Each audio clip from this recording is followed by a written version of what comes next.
senhor acha que a gente está tendo êxito? A gente está conseguindo se aproximar de Jesus? A gente está conseguindo viver a vida de Cristo hoje na Isso Terra? é muito particular, viu, Rodrigo? Isso é muito particular. Cada pessoa é responsável pelos seus atos, né? Cada cristão é responsável pelos seus atos. E a vivência do cristianismo, ela também é individual. Ela também é individual. É coletiva, mas ela também é individual. Então, como é que eu estou vivendo, eu pessoalmente, a minha relação com Cristo? Porque a minha relação particular com Cristo é que vai impactar depois no coletivo. Você no particular, e você no particular, e eu no particular, e todos juntos vamos, no coletivo, ser esse reflexo em atos concretos na sociedade sobre esta nossa vivência particular. Então, se no coletivo, se a sociedade não está refletindo muito o cristianismo, é porque no particular tem alguma coisa que não está bem. Até porque a gente não consegue enxergar no individual. Mas cada um sabe de si. Mas a gente consegue observar o coletivo. Isso a gente consegue fazer. Então, se você consegue observar o coletivo, e observando o coletivo, você diz assim, poxa vida, mas o cristianismo é isso aí? Com desdém ou com... É porque o particular não está bem. Eu não sei, eu fico me perguntando assim, eu vejo muitas coisas acontecendo na sociedade hoje, e eu me pergunto assim, sabe, cadê Jesus? Cadê Jesus nessas pessoas, sabe? Pega o que aconteceu no Rio de Janeiro anteontem, o maior massacre do estado do Rio de Janeiro. Então, aí é uma outra questão, né? O massacre no Rio de Janeiro, eu não usaria essa palavra. Não? Não. 130 pessoas mortas? Eu não usaria essa palavra como massacre, sabe?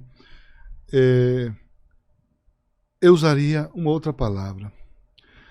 A ausência de Deus na vida do ser humano gera isso. Por quê? Porque quando você retira o sagrado da sua vida, retira Deus daquele que direciona você, que te inspira nas suas ações, que te conduz os passos, que te diz o que você tem que fazer com o outro, vai nos levar para o salário do pecado, que é a morte. Então, eu usaria isso. A sociedade está deixando o sagrado de lado. A sociedade está dessacralizando-se.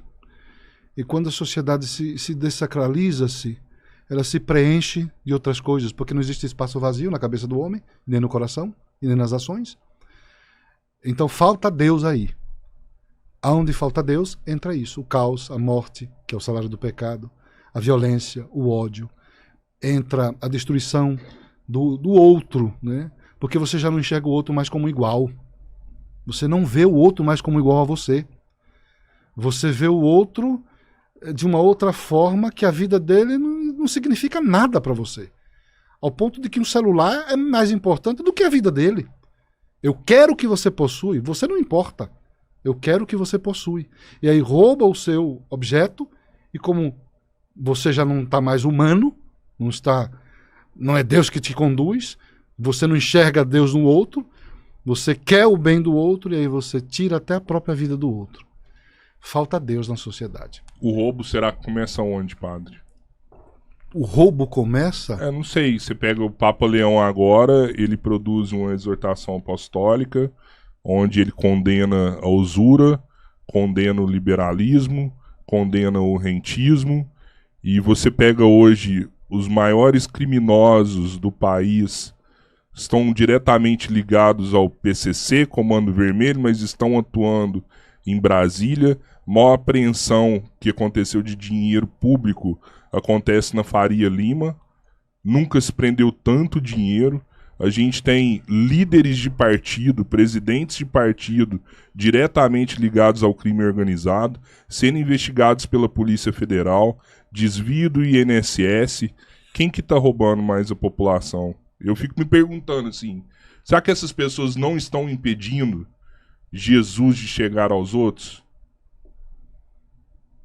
Será que essas pessoas, eu volto a dizer, será que essas pessoas que nos lideram na política, por exemplo, que foi dado a estas pessoas o direito de representar o povo, será que essas pessoas que têm na mão a força da caneta para resolver os problemas da sociedade e cuidar de fato do povo, para que esse povo seja próspero, para que esse povo tenha o direito de ir e vir, para que esse povo possa usufruir do fruto do seu trabalho, que é sempre devolvido com impostos ao governo e pouco retorno se tem?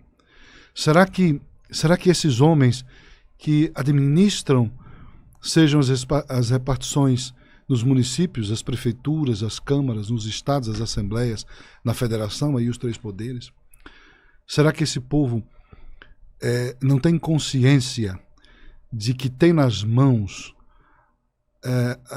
a condução da vida das pessoas em sociedade e que estão destruindo a sociedade quando eles mesmos que representam esse povo e que abrem a boca, eu vou voltar sempre a esse assunto, e que abrem a boca e dizem que são representantes do povo, que têm o poder nas mãos, mas que também são cristãos. Porque a maioria dos que têm o poder nas mãos, se você perguntar, eles vão dizer: eu sou evangélico, eu sou católico, eu sou de determinado grupo cristão. E tem nas mãos, dado por outros cristãos, que é o eleitor, o poder para representá-los nas repartições públicas. E permite que a sociedade caminhe neste caos que você acabou de relatar. Neste caos social, nesta problemática toda que nós estamos vivendo, principalmente agora no estado do Rio de Janeiro. O que está faltando aí? Está faltando, no meu ponto de vista, e vou repetir sempre isso, está faltando, então, para todos nós cristãos, sejam os eleitores ou sejam os eleitos, esta coerência com a vida cristã. A coerência entre o discurso do cristianismo e a prática do cristianismo. Porque se a política é serviço, assim como o cristianismo é serviço, e por que a política está levando ao povo e à sociedade a este caos social que nós estamos vivendo?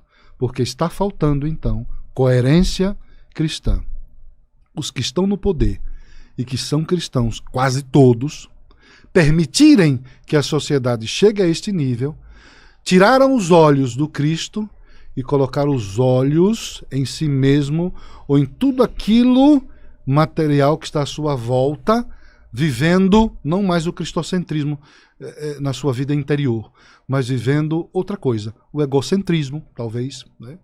Que aí você coloca tudo isso que é muito natural do pecador, que está conosco, sobressai isso na sua vida e nas práticas governamentais, nas práticas do seu convívio social com o seu colega, com sua esposa, com o seu vizinho, porque você agora deixa com que você mesmo seja esta presença com tudo aquilo que o pecador carrega. A avareza, a miséria, o orgulho, a vaidade, a mentira, a prepotência, a autossuficiência, a arrogância. E aí isso nós vamos colocar nas nossas ações todas, até mesmo, e justamente esse é o problema, naquilo que nós temos de caro que nos deram nas mãos, que é conduzir a vida dos outros como políticos. E aí você não enxerga mais com responsabilidade o dinheiro público. Você acha que é seu. Você não vai lembrar que você passa, que você está ali num mandato para cumprir uma missão, uma vocação, que é ser servidor do povo, e você passa por ali e que você não permanecerá, mas que você é chamado a cuidar de gente, e que foi essa mesma gente que confiou em você e te colocou lá. Mas como você está cheio de vaidade, como você está cheio de prepotência, de orgulho e de ganância pelo ter e não pela responsabilidade do ser, aí você usa mal a coisa do outro, que é o dinheiro público. Você não tem responsabilidade. Você não tem compromisso com o que é do outro. Porque não é Deus que está em você. Você está cheio de si. Você não está vivendo o cristocentrismo que te abre os olhos e que te faz ver o outro igual a você. O cristocentrismo que te abre os olhos e diz: o que é seu, é seu. O que é do outro. O cristocentrismo que te abre os olhos e diz: nós precisamos praticar o amor. Nós precisamos ser honesto consigo e com o outro. O cristocentrismo que te capacita para você fazer tudo de forma aonde o Cristo seja vivenciado e vivo em frutos da sua dedicação, seja na política, seja num outro tipo de tarefa que você tenha. Então, Rodrigo, eu acredito e penso que a problemática toda nossa está dentro de nós. Dentro do coração, do nosso coração, da nossa vida interior, de quem nos inspira por dentro, de quem nos move por dentro, de quem nos faz enxergar o outro, né? Mas para que esse enxergar o outro seja positivo, eu preciso então deixar-me conduzir por essa força interior que pode ser eu mesmo, quando eu rechaço o sagrado, rechaço Deus, ou pode ser Deus, quando eu diminuo, quando que eu diminua para que Deus cresça em mim. Porque o que é que sou eu? Sou tudo isso aí que diz para você. Avareza, pobreza, miséria, orgulho, vaidade, autossuficiência, prepotência, arrogância, né, luxúria. Né? É isso que nós somos. Por isso, precisamos morrer, diminuir, que eu diminua, que eu morra, para que Ele, Deus, para que Ele, o Espírito Santo, para que Ele, Jesus Cristo, a Trindade, a graça, ela de dentro para fora me conduza, me inspire, polindo-me por dentro, transformando-me por dentro, tirando de mim o ódio, tirando de mim a vaidade, tirando de mim a arrogância, tirando de mim a prepotência, tirando de mim tudo aquilo que é a imagem do pecador e me transformando na imagem do Criador, me transformando na beleza do que é o cristianismo, que é imitar a Cristo, que é ser outro Cristo na terra, que é semear as sementes que vão fazer do mundo um jardim de harmonia, que é a bondade, que é a fraternidade, que é a verdade, não querer camuflar a verdade com mentiras, mentiras e mentiras repetidas, dizendo que isso vai virar verdade depois, que não vai, a verdade sempre é verdade. Né? Então falta Cristo no coração de cada um de nós. Falta morrer na nossa vida o eu, morrer essa vaidade que todos nós temos, este orgulho que todos nós temos, esta prepotência e arrogância que todos nós temos, que é natural de quem? Do homem pecador. Mas nós somos chamados a sermos muito mais que isso. Nós somos chamados a sermos cristãos, imitadores de Cristo, outros Cristos, que vai viver o quê? O contrário do homem pecador. Nós somos chamados a viver o amor, a fraternidade, a responsabilidade, o compromisso, a verdade, né? O partilhar, o olhar para você e ver você com os bons olhos, não olhar para você e já te julgar pela capa, como nós fazemos isso, mas tentar ver o coração, ver o que está além da capa, ver a pessoa humana, que é como eu também. Então faça o outro que você quer para si. E paremos de ser hipócritas. E vamos ajudar a construir uma sociedade mais harmoniosa, mais harmônica. E quem é que dá essa harmonia à sociedade? Cristo. Se tirar ele, vira essa bagunça. Vira o que nós estamos vendo no Rio de Janeiro. Os seres humanos, vamos usar isso, se matando por causa de coisas materiais, por causa de dinheiro, por causa de objetos tecnológicos, e tirando o primordial, que é o dom da vida, que Deus nos deu para viver e construir um legado nessa nossa existência que é tão breve. A gente chega ao mundo e sai do mundo rapidamente. E deixa o que nesse mundo? Isso aí que a gente está vendo no Rio de Janeiro? Jovens, que são jovens, que chegaram ao mundo e deixam isso? ódio, morte, violência, tráfico de drogas, que no final é por conta do dinheiro. E por conta do dinheiro, de forma exacerbada, se mata pessoas, se destrói famílias, distribuindo a droga, porque vai gerar dinheiro. Então, ou seja, o problema é o dinheiro. E aí destrói as famílias, viciando os jovens. E os jovens se tornam escravos do vício para dar dinheiro ao traficante. E a família deste jovem usuário dependente é quem sofre também. É que chora. Só uma mãe que tem um filho drogado, viciado nas drogas, sabe a dor que é. Nenhum político sabe, nenhum juiz sabe. Mas se ele não tiver um filho assim. Mas a mãe que vivencia isso no seu dia a dia, só a mãe sabe a dor que é o filho usuário de droga. E só também uma mãe consciente do que ela faz como mãe, sabe que o traficante não é vítima da sociedade. Sabe que o traficante fez a sua escolha e fez a sua opção errada pela vida e agora está pagando pelo que fez. Eu estou dizendo pelo que eu vi ontem de uma mãe, numa reportagem. A mãe desesperada dizendo ao filho, junto aos policiais, um filho que estava sendo preso: você não é vítima da sociedade, você é vítima da sua escolha. A mãe disse isso para ele.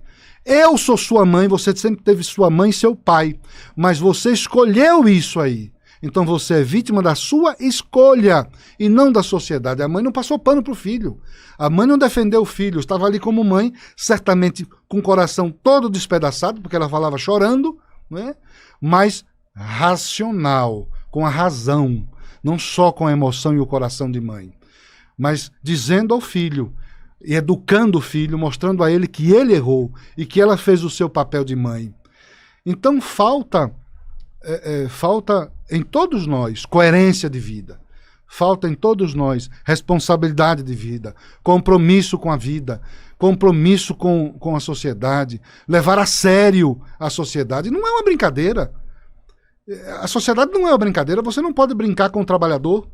O trabalhador que acorda todo dia, minha gente, é o trabalhador, Dona Maria, seu José, seu João, que acorda todo dia cedo, aqui em São Paulo, por exemplo, que pega um metrô, que pega ônibus, que depois tem que ainda pegar um outro meio de transporte, depois a pé, para chegar ao trabalho. Alguém que mora lá em Guaianazes e que sai de Guaianazes para trabalhar, por exemplo, na Avenida Paulista.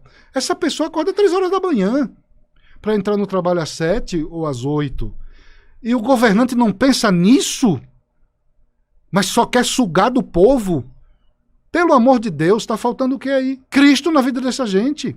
Mas o Cristo de verdade, e não a falácia de que é cristão, mas a experiência profunda da conversão do coração, para que se torne realmente um Cristo na sociedade. Porque o cristianismo é bonito, é belo, o cristianismo faz a diferença. Mas nós cristãos estamos de fato comprometidos com isso? Aí é que está. Por isso que eu disse desde o início, nós precisamos entender que é pessoal também a vivência do cristianismo. É coletivo. Mas se o coletivo não está bem, porque o pessoal não está. Porque é a soma sua, com a minha, com a dele, dos cristãos, que faz o coletivo cristão ser um reflexo de grande amor na sociedade, de grande transformação da sociedade. É uma soma de todos os cristãos juntos, os católicos com os ortodoxos, com os evangélicos, todos nós unidos juntos, vivendo valores, vivendo princípios, vivendo a bondade, o serviço, sendo caridosos, generosos, honestos, fazendo de fato valer ser cristão, valer ser a pena. Aí nós todos juntos transformamos a sociedade. Agora, se nós ficarmos só na falácia, só porque anda com a Bíblia debaixo do braço, só porque anda com o texto na mão, só porque anda com busquine no bolso, e dizendo que é cristão e a sociedade desse jeito, tem alguma coisa errada. Tem alguma coisa errada entre nós, individualmente entre cada um.